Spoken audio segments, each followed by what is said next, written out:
Hello medicos, welcome to Medic Talks. So आज से हम बात करेंगे एनाटॉमी के बारे में।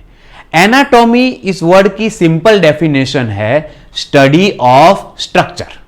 तो जैसे फिजियोलॉजी में हम ह्यूमन बॉडी के फंक्शन कैसे कैरी आउट होते हैं ये पढ़ते हैं, वैसे ही एनाटॉमी में हम ह्यूमन बॉडी का स्ट्रक्चर कैसा है मैक्रोस्कोपिक से माइक्रोस्कोपिक लेवल तक उसकी पढ़ाई करते हैं। पुराने जमाने में और आज भी हम कैडावर जो डेड बॉडी है उसका डिसेक्शन करके एनाटॉमी की स्टडी किया करते हैं। ये जो एनाटॉमी वर्ड है ये ग्रीक वर्ड एनाटॉम से आया है जिसका मीनिंग होता है कटअप।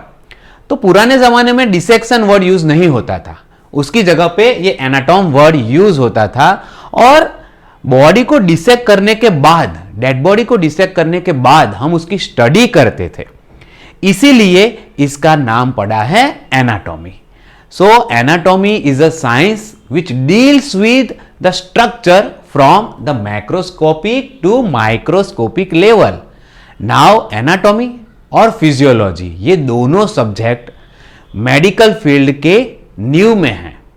तो अगर आपके पास एनाटॉमी का प्रॉपर नॉलेज नहीं है तो आप ह्यूमन बॉडी में कौन से स्ट्रक्चर कहां पे है ये जान नहीं सकेंगे, तो आप डायग्नोसिस और ट्रीटमेंट अच्छी तरह से नहीं कर पाएंगे। अगर आपको सर्जन बनना है तो एनाटॉमी का नॉलेज बहुत ही जरूरी है। तो इस तरह से एनाटॉमी कौन सा स्ट्रक्चर कहां पे है, उसके रिलेटेड कौन कौन से स्ट्रक्चर है ये नॉलेज हमें देता है। कोई स्ट्रक्चर को लोकेट करने का नॉलेज देता है, उस लोकेशन पर से अगर किसी पेशेंट को कोई डिजीज हुआ तो डायग्नोसिस में, ट्रीटमेंट में हेल्प करता है। और अगर कोई सर्जरी पढ़ना चाहता है तो उस स्ट्रक्चर की एनाटॉमी ही उसको हेल्प करेगी। सो एनाटॉमी के बहुत सारे सब टाइप्स है। कौन कौन से है ये सब टाइप्स? तो सबसे पहले ग्रॉस या टोपोग्राफिकल एनाटॉमी के, जिसमें हम नेकेड आईज से ह्यूमन बॉडी का स्टडी करते हैं। डिसेक्शन के थ्रू हम ये स्टडी करते हैं। और ये ग्रॉस एनाटॉमी के दो टाइप्स हैं। First is regional anatomy and second is systemic anatomy. तो ह्यूमन बॉडी एनाटॉमिकली 6 रीजन्स में डिवाइड किया गया है। Head and neck, thorax, abdomen, pelvis, upper limb and lower limb. So ये सारे 6 रीजन्स की स्टडी जो करते हैं उसको कहते हैं हम regional anatomy. Regional anatomy generally surgeons ज्यादा पढ़ते हैं क्योंकि ड्यूरिंग सर्जरी को एक पर्टिकुलर रीजन में जो ऑर्गन है उसके साथ उनको डील करना होता है, जिस ऑर्गन की सर्जरी है उसके साथ और उसके नेबरिंग स्ट्रक्चर के साथ। सो वर्ल्ड वाइड ये बहुत ही फेमस है। दूसरा है सिस्टेमिक एनाटॉमी कि जिसमें डिफरेंट सिस्टम ऑर्गन्स का हम स्टडी करते हैं। तो सिस्टम कैसे बनती है? हम जानते हैं कि बॉडी का structural and functional unit cell होता है। बहुत सारे एक टाइप के सेल मिलकर टिश्यू बनाते हैं। बहुत सारी टिश्यूज जब एक सिमिलर फंक्शन करती है तब वो ऑर्गन बनाती है, और बहुत सारे ऑर्गन एक सिमिलर फंक्शन कैरी आउट करते हैं तो उसको हम कहते हैं सिस्टम। नाउ तो बॉडी में कौन कौन सी सिस्टम है? सबसे पहले स्किन या इंटेग्यूमेंटरी सिस्टम, उसके बाद skeletal system, muscular system, joint की system, cardiovascular system, gastrointestinal system, respiratory system, neurological system, excretory system etcetera. तो सिस्टेमिक एनाटॉमी में इसकी स्टडी होती है। फिजिशियन इस एनाटॉमी का जनरली यूज करते हैं और पेशेंट के डायग्नोसिस और ट्रीटमेंट को उस तरह से प्लान करते हैं। Now the third is surface anatomy. तो बॉडी के डीपर पार्ट्स में जो स्ट्रक्चर है वो सरफेस के साथ, स्किन के साथ कैसे जुड़े हुए हैं वो जानने में ये हमें हेल्प करता है। कई सारे ऑर्गन्स हैं जो सरफेस के तुरंत नीचे होते हैं, कई सारे ऑर्गन हैं जो सरफेस के बहुत नीचे होते हैं, डीप होते हैं।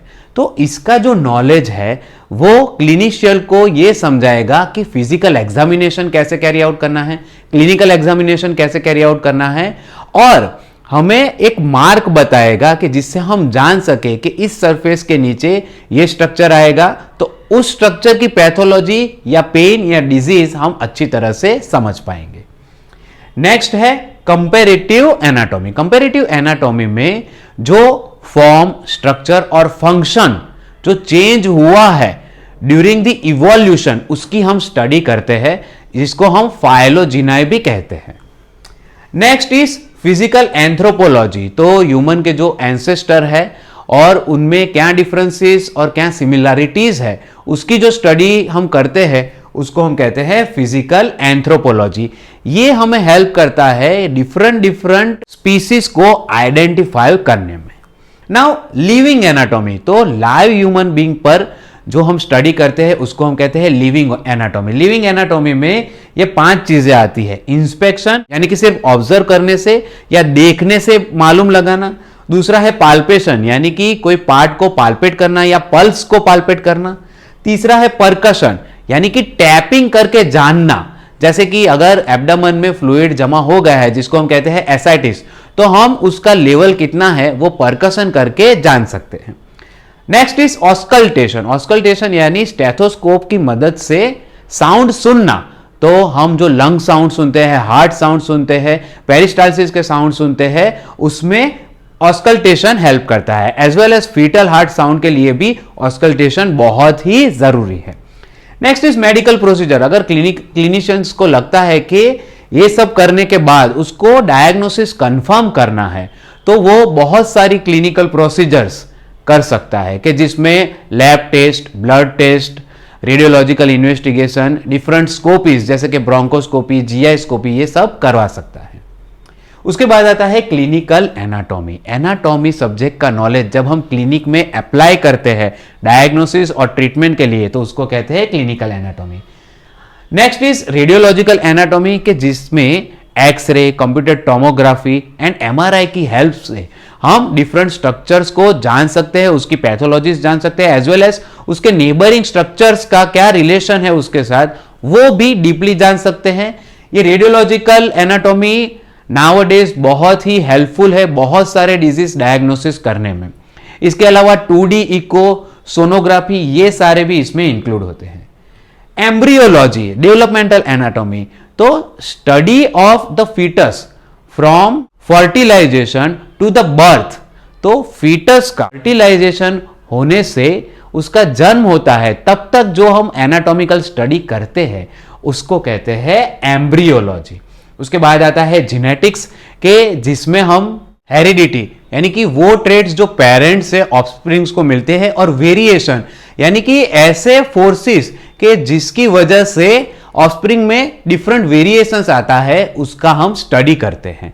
And last is experimental anatomy, study of those factors which affect the form, structure and function of different parts of the body from experiments। यानी कि बॉडी के डिफरेंट पार्ट्स में क्या स्ट्रक्चर है, क्या फंक्शन है, उसको हम एक्सपेरिमेंट से दिखा सकते हैं। जैसे कि वेन्स है, उसके वाल्व की अगर स्टडी करनी है, या ब्लड फ्लो उसमें कौन सी दिशा में जा रहा है वो स्टडी करने हैं, तो हम क्या करेंगे, टॉर्निक्वेट उस पर अप्लाई करेंगे कि जिसकी मदद से हम जान पाएंगे कि वेन्स के वाल्व की क्या स्थिति है और ब्लड फ्लो उसमें कौन सी दिशा में जा रहा है।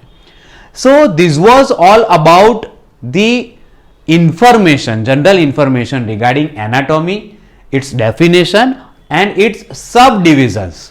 तो आज के लिए बस इतना ही। फ्यूचर में हम एनाटॉमी के रिलेटेड लेक्चर्स बनाते ही रहेंगे।